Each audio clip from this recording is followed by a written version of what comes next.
ओम शांति। आज 9 जनवरी 2024 की साकार मधुर मुरली है। आज की मधुर मुरली के मुख्य पॉइंट्स इस प्रकार हैं। पहले मुख्य पॉइंट्स सुनते हैं आज की मुरली की।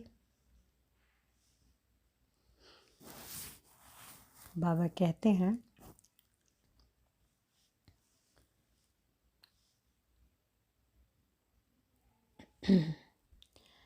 आधा कल्प तो भक्ति करते करते नीचे उतरते आए हो। कितना टाइम वेस्ट किया।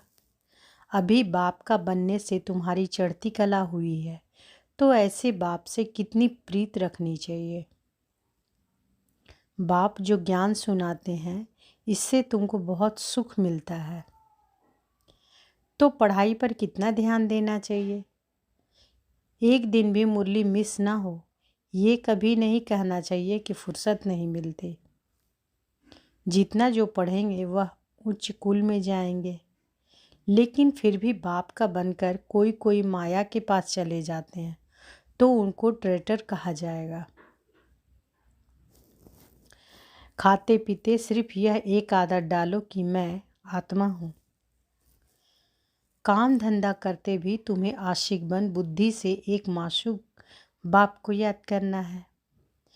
कभी अभी तो आफतें सिर पर खड़ी हैं, इसलिए इस पुरुषोत्तम संगम युग पर पुरुषोत्तम बनने का पूरा पुरुषार्थ करना है। विनाशी धन के पीछे जास्ती समय नहीं गंवाना, यह सब तो खत्म हो जाएगा। 5000 वर्ष के बाद बाप आए हैं, तो अच्छी रीति उनकी याद में रहने का पुरुषार्थ करो। अगर कम पुरुषार्थ किया तो बहुत घाटा हो जाएगा। फिर भविष्य में दास दासी जाकर बनेंगे। एक अच्छे व्यापारी की तरह अपने घाटे और फायदे का विचार करना चाहिए। अब सुनते हैं महावाक्यों को विस्तार से।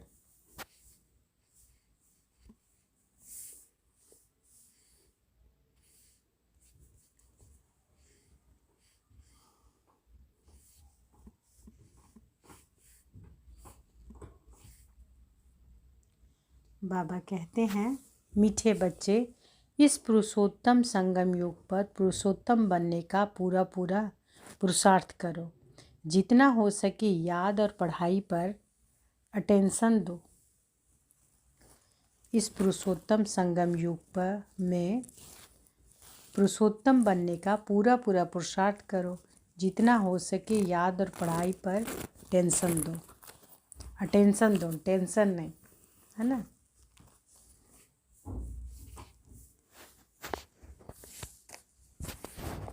फिर आगे आज का प्रश्न है, तुम बच्चे बहुत बड़े व्यापारी हो, तुम्हें हमेशा किस बात पर ध्यान दे विचार करना चाहिए। तुम बच्चे बहुत व्यापारी हो, तुम्हें हमेशा किस बात पर ध्यान दे विचार करना चाहिए। उत्तर है, हमेशा घाटे और फायदे का विचार करो। अगर इस पर विचार नहीं किया तो प्रजा में दास दासी बनना पड़ेगा। बाप 21 जन्मों की राजाई का जो वर्षा देते हैं उसे गंवा देंगे, इसलिए बाप से पूरा सौदा करना है। बाप है दाता। तुम बच्चे सुदा में मिसल चावल मुट्ठी देते हो और विश्व की बादशाही लेते हो।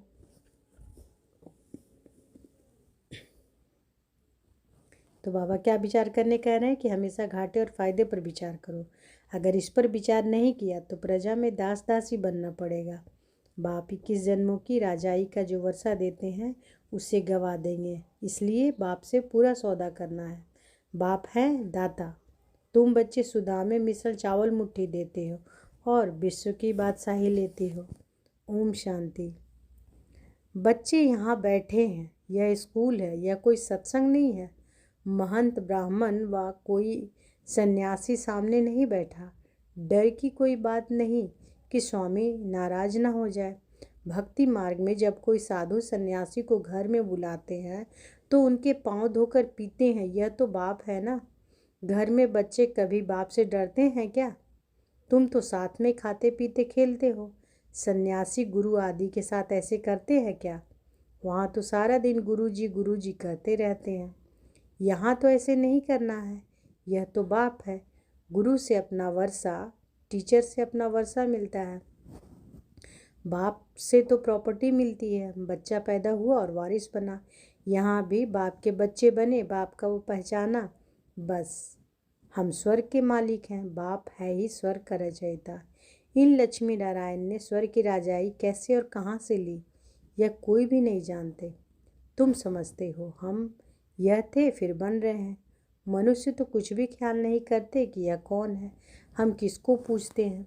शिव के मंदिर में जाकर सिर्फ लोटी चढ़ा कर आते हैं, जानते कुछ भी नहीं। तुमको अब फीलिंग आती है कि हम यह मृत्यु लोक का शरीर छोड़ अमर लोक में जाएंगे। प्राप्ति कितनी भारी है। भक्ति मार्ग में कुछ भी प्राप्ति नहीं।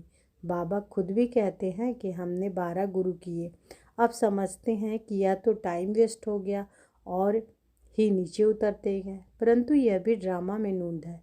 हमारी कोई से दुश्मनी नहीं है, हमारी एक बाप के साथ ही प्रीत है। तुम जब अंदर क्लास में आते हो तो इन चित्रों को देख खुश होना चाहिए कि हम पढ़ कर के यह बन रहे हैं। तुमको मालूम है कि यह राजधानी कैसे स्थापन होती है। बाप कहते हैं कि बच्चे मूंझो मत। बाप इतना अच्छी रीति समझाते हैं, फिर भी आश्चर्यवत सुनंती कथनती भागंती हो जाते हैं, माया का बन जाते हैं। उनको कहा जाता है ट्रेटर, जो एक राजधानी से निकल दूसरे के जाकर बनते हैं। बाप कितना अच्छी रीति पुरुषार्थ कराते हैं, भक्ति मार्ग में कितना भटकते हैं। दान पुण्य तीर्थ व्रत नेम आदि बहुत करते हैं। अच्छा साक्षात्कार हुआ तो क्या हुआ, चढ़ती कला तो हुई नहीं और उतरती कला हुई। तुम्हारी दिन प्रतिदिन चढ़ती कला है, बाकी सबकी है उतरती कला। गुरु लोग कहते भी हैं कि ज्ञान ब्रह्मा का दिन है, भक्ति ब्रह्मा की रात है। ज्ञान और भक्ति में रात दिन का फर्क है। ज्ञान से सुख मिलता है। बाप कितना सहज समझाते हैं कि तुम ही विश्व के मालिक थे, फिर तुम ही नीचे उतरते आए हो। अब बाप कहते हैं कि सिर्फ अपने को आत्मा समझो, आत्मा अविनाशी है। आत्मा कहती है, हे अविनाशी बाप, हमको आकर पावन बनाओ। इसमें मुक्ति, जीवन मुक्ति सब आ जाता है। तुम अभी समझते हो कि भक्ति में सब कुछ, हम कुछ भी नहीं जानते थे, ढूंढते रहते थे, गाते रहते थे, हे भगवान रहम करो। भगवान कहने से इतनी टेस्ट नहीं आती, वर्षा याद नहीं आता। तुम कहेंगे ऊंचे ते ऊंचा शिव बाबा, तो फौरन वर्षा याद आएगा। अभी तुम समझते हो कि यह रावण राज्य है। राम राज्य होता है सतयुग में, अभी तो कलयुग है। सतयुग में बहुत थोड़े मनुष्य थे, एक ही आदि सनातन धर्म था, सुख शांति थी। यहाँ मनुष्य शांति के लिए भटकते रहते हैं, कितना खर्चा करते हैं कॉन्फ्रेंस आदि में। तुम उन्हों को लिख सकते हो, शांति का सागर, पवित्रता का सागर, संपत्ति का भी वह सागर है। सब कुछ उनसे मिलता है। अभी तुम जानते हो कि सतयुग में हम बहुत धनवान थे, विश्व में शांति तो वहाँ थी। बाकी आत्माओं को शांति होती है परम धाम घर में। विश्व में हम अकेले ही थे तो सुख शांति सब था, तो बच्चों को बहुत खुशी होनी चाहिए। ऐसे स्वर्ग के लिए शास्त्रों में क्या क्या बातें लिख दी हैं। अब बाप कहते हैं कि मैं तुमको इतना समझाता हूँ जो तुमको कोई भी प्रश्न आदि पूछने की दरकार नहीं। पहले तो मामेकम याद करो। तुम बुलाते हो कि पतितों को आकर पावन बनाओ, अर्थात पुरानी दुनिया को आकर नया बनाओ, परंतु अर्थ कुछ भी नहीं समझते। सूत मूंझा हुआ है, अब सुलझाना पड़ता है। भक्ति में कितने चित्र बनाए हैं। कृष्ण को चक्र दे दिया है जिससे अकासुर बकासुर को मारा। अरे वह कोई हिंसक था क्या? फिर कहते फलानी फलानी को भगाया, डबल हिंसक बना दिया है। वंडर है ना, जिन्होंने शास्त्र बनाए हैं उन्हों के बुद्धि की कमाल है। फिर उनको कहते हैं कि व्यास भगवान। अब बाप कहते हैं कि मुझे याद करो और दैवी गुण धारण करो, और कोई बात नहीं। तुमको योग में बिठाया जाता है, क्योंकि बहुत हैं जो बाबा को याद नहीं करते, अपने ही धंधे में रहते हैं, अपने ही धंधों में रहते हैं, उनको फुर्सत ही नहीं। परंतु इसमें तो काम आदि करते भी बुद्धि से याद करना है। तुम आशिक हो मुझ माशूक के। अब मैं तुमको कहता हूँ और संग तोड़ मुझ एक संग जोड़ो। खाते पीते सिर्फ एक आदत डालो कि मैं आत्मा हूँ और बाप को याद करो। बाप तुमको कितना ऊंचा बनाते हैं। तुम यह पाई पैसे की बात नहीं मानते, मुझे याद नहीं करते, अपने बाल बच्चों को करते हो, मुझे नहीं कर सकते हो। वास्तव में निष्ठा अक्षर कहना रॉन्ग है। बाबा डायरेक्ट आकर कहते हैं कि मामेकम याद करो। कल पहले भी सम्मुख बाप ने समझाया था, अभी समझाते हैं। मीठे मीठे बच्चे, कल्प के बाद मिले हुए लाडले बच्चे, अब तुम्हारे 84 जन्म पूरे हुए। अब वापस जाने के लिए तुमको पवित्र जरूर बनना पड़ेगा। विकार में जाने के कारण ही तुम बहुत पतित बने हो। पावन नहीं बनेंगे तो पद भी कम मिलेगा। अपने को आत्मा समझ बाप को याद करो और 84 के चक्र को भी याद करो। यही स्वदर्शन चक्र है। इसका अर्थ भी कोई नहीं जानता। मुख से ज्ञान शंख बजाना है, यह ज्ञान की बातें हैं। तो मुख से कौन सा शंख बजाने बाबा कह रहे हैं? ज्ञान शंख। कि मुख से ज्ञान शंख बजाना है, यह ज्ञान की बातें हैं। यह तुम्हारा बेहद का बाप है, स्वर्ग का रचयिता है। बाप को याद करो तो तुम्हारी चढ़ती कला हो जाएगी। कितनी सहज बात है। तुम बच्चे अब समझते हो कि यह बना बनाया ड्रामा है। हर 5000 वर्ष के बाद बाप आते हैं। अब अच्छी तरह पुरुषार्थ करो। तुम धन के पीछे क्यों मरते हो? अच्छा, मास में 1,00,000-2,00,000 कमाएंगे, परंतु यह सब खत्म हो जाएगा। बाल बच्चे खाने वाले ही नहीं रहेंगे। लोभ रहता है कि पुत्र पौत्रे तर पोतरे खाएंगे। ऐसे नहीं कि पुनर्जन्म सब स्कूल में ही ले लेंगे। पुनर्जन्म पता नहीं कहाँ कहाँ लेते हैं। तुम तो 21 जन्म का वर्षा पाते हो। अगर कम पुरुषार्थ किया तो प्रजा में दास दासियाँ जाकर बनेंगे तो कितना घाटा हो जाएगा। तो घाटे और फायदे का भी विचार करो। व्यापारी लोग पाप भी बहुत करते हैं तो कुछ न कुछ धर्माऊ निकालते हैं। यह तो है अविनाशी ज्ञान रत्नों का व्यापार, जो कोई बिरला करते हैं। यह सौदा डायरेक्ट बाप से करना है। बाप देते हैं ज्ञान रतन, वह तो दाता है। बच्चे चावल मुट्ठी देते हैं, बाप तो देते हैं बेहद के बादशाही। उनकी भेंट में यह चावल मुट्ठी हुई ना। तुम सब सुदामे हो, क्या देते हो और क्या लेते हो। विश्व की बादशाही लेकर विश्व के मालिक बनते हो। बुद्धि कहती है एक ही भारत खंड होगा, प्रकृति भी नहीं होगी, आत्मा भी सतो प्रधान होगी। सतयुग में तुम देवताएं थे, प्योर सोना थे। फिर त्रेता में थोड़ी चांदी आत्मा में पड़ती है, उनको सिल्वर एज कहा जाता है। सीढ़ी नीचे उतरते जाते हैं। इस समय तुम बहुत ऊंचे हो। विराट रूप का चित्र भी है, सिर्फ अर्थ नहीं समझते। कितने ढेर चित्र हैं। कोई क्राइस्ट का चित्र रखते हैं, कोई साईं बाबा का रखते हैं, मुसलमानों को भी गुरु करते हैं, फिर वहाँ जाकर शराब की महफिल करते हैं। बाप कहते हैं कि कितना अज्ञान अंधियारा है। यह सब है भक्ति का अंधियारा। संग की बहुत संभाल करनी है। कहा भी जाता है संग तारे कुसंग बोरे। कुसंग है माया के 5 विकारों का। अभी तुमको सत बाप का संग मिला है, जिससे तुम पार जा रहे हो। बाप ही सत बोलते हैं। कल्प कल्प तुमको सत का संग मिलता है, फिर आधा कल्प के बाद कुसंग मिलता है रावण का।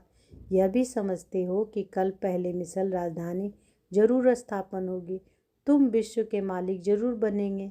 यहाँ तो पार्टीशन होने के कारण कितने झगड़े होते हैं। वहाँ तो है ही एक धर्म। विश्व में शांति थी जबकि अद्वैत देवताओं का राज्य था। एक ही धर्म था, वहाँ अशांति, वहाँ अशांति कहाँ से आई? वह है ही ईश्वरीय राज्य। स्पिरिचुअल नॉलेज से परमात्मा ने किंगडम स्थापन की है तो जरूर वहाँ सुख होगा। बाप का बच्चों पर प्यार होता है ना। बाप कहते हैं कि मैं जानता हूँ कि तुमको कितने धक्के खाने पड़ते हैं। समझते हैं कि भगवान कोई ना कोई रूप में आ जाएगा। कब बैल पर सवारी भी दिखाते हैं, अब बैल पर कभी सवारी होती है क्या? कितना अंधियारा है। तो तुम बच्चे अब सबको बताओ कि बाप सबको वर्षा देने आए हैं। ब्रह्मा द्वारा नई दुनिया की स्थापना हो रही है। बाबा हमेशा बड़ के झाड़ का मिसाल देते हैं। वैसे इनका जो फाउंडेशन है वही फिर से स्थापन कर रहे हैं। और कोई धर्म रहेगा नहीं। भारत है अविनाशी खंड और अविनाशी तीर्थ। बाप का बर्थ प्लेस है ना। बाबा मीठे मीठे बच्चों को कितना प्यार से समझाते हैं, टीचर के रूप में पढ़ाते हैं। तुम बच्चे पढ़कर मेरे से भी ऊंचे चले जाते हो। मैं तो राजाई लेता नहीं हूँ। तुमने मुझे कभी स्वर्ग में बुलाया है कि आओ मैं तुमको स्वर्ग में भेज देता हूँ? कितना मज़े का खेल है। बाप कहते हैं कि अच्छा बच्चे जीते रहो, हम वानप्रस्थ अवस्था में जाकर रहता हूँ। बाप कहते हैं कि अब तो आफतें सिर पर खड़ी हैं, इसलिए पुरुषोत्तम बनने का इस पुरुषोत्तम संगम युग पर पूरा पूरा पुरुषार्थ करना है। बाप को याद करने का पुरुषार्थ करते रहो तो विकर्म विनाश होंगे और जितना जो पढ़ेंगे वह ऊंचा कुल में जाएंगे। बाप कहते हैं कि अपनी घोट तो नशा चढ़े। सदा बच्चों को बाप से वर्षा मिलता है। लौकिक में तो बच्चों को मिलता है, बाकी कन्यादान होता है। यहाँ तो सब आत्माओं को वर्षा मिलता है, सो भी बेहद का। तो इस पर पूरा ध्यान देना चाहिए। भगवान पढ़ाते हैं, एक दिन भी मिस नहीं करना चाहिए। बाबा को कहे कि मुझे फुर्सत नहीं है। अरे आत्मा को फुर्सत नहीं है मेरे से पढ़ने लिए, यह कहने में शर्म नहीं आता? अच्छा, मीठे मीठे सिकी लधे बच्चों प्रति माता पिता बाप दादा का याद प्यार और गुड मॉर्निंग। रूहानी बाप की रूहानी बच्चों को नमस्ते। हम रूहानी बच्चों की रूहानी माता पिता बाप दादा को याद प्यार गुड मॉर्निंग और नमस्ते नमस्ते नमस्ते। शुक्रिया बाबा, शुक्रिया। धारणा के लिए मुख्य सार पहला है, संग से अपनी बहुत संभाल करनी है। एक सत बाप का संग करना है। माया 5 विकारों के संग से बहुत दूर रहना है। संग से अपनी बहुत संभाल करनी है। एक सत बाप का संग करना है। माया 5 विकारों के संग से बहुत दूर रहना है। दूसरा, पढ़ाई पर पूरा ध्यान देना है। अपनी मस्ती में रहो। कहा जाता है अपनी घोंट तो नशा चढ़े। एक दिन भी पढ़ाई मिस मत करो। आज बाबा वरदान दिए हैं, सेवा में स्नेह और सत्यता की अथॉरिटी के बैलेंस द्वारा सफलता मूर्त भवा। सेवा में स्नेह और सत्यता के अथॉरिटी के बैलेंस द्वारा सफलता मूर्त भवा। विस्तार है, जैसे इस झूठ खंड में ब्रह्मा बाप को सत्यता की अथॉरिटी का प्रत्यक्ष स्वरूप देखा। उनकी अथॉरिटी के बोल कभी अहंकार की भाषण नहीं देंगे। अथॉरिटी के बोल में स्नेह समाया हुआ है। अथॉरिटी के बोल सिर्फ प्यारे नहीं प्रभावशाली होते हैं। तो फॉलो फादर करो। स्नेह और अथॉरिटी, निर्माणता और महानता दोनों साथ साथ दिखाई दे। वर्तमान समय सेवा में इस बैलेंस को अंडरलाइन करो। वर्तमान समय सेवा में इस बैलेंस को अंडरलाइन करो तो सफलता मूर्त बन जाएंगे। स्लोगन है, मेरे को तेरे में परिवर्तन करना अर्थात भाग्य का अधिकार लेना। मेरे को तेरे में परिवर्तन करना अर्थात भाग्य का अधिकार लेना। अव्यक्त साइलेंस द्वारा डबल लाइट फरिश्ता स्थिति का अनुभव करो। अव्यक्त साइलेंस द्वारा डबल लाइट फरिश्ता स्थिति का अनुभव करो। पहले अपनी देह के लगाव को ख़त्म करो तो संबंध और पदार्थ से लगाव आपे ही खत्म हो जाएगा। फरिश्ता बनने के लिए पहले यह अभ्यास करो कि यह देह सेवार्थ है, अमानत है, मैं ट्रस्टी हूँ। फिर देखो फरिश्ता बनना कितना सहज लगता है। तो आज की मुरली में बाबा क्या बोले हैं कि इस पुरुषोत्तम संगम युग में पुरुषोत्तम बनने का पूरा पूरा पुरुषार्थ करना है। जितना हो सके याद और पढ़ाई पर अटेंशन दो। अच्छा, शुक्रिया बाबा, शुक्रिया। ओम शांति।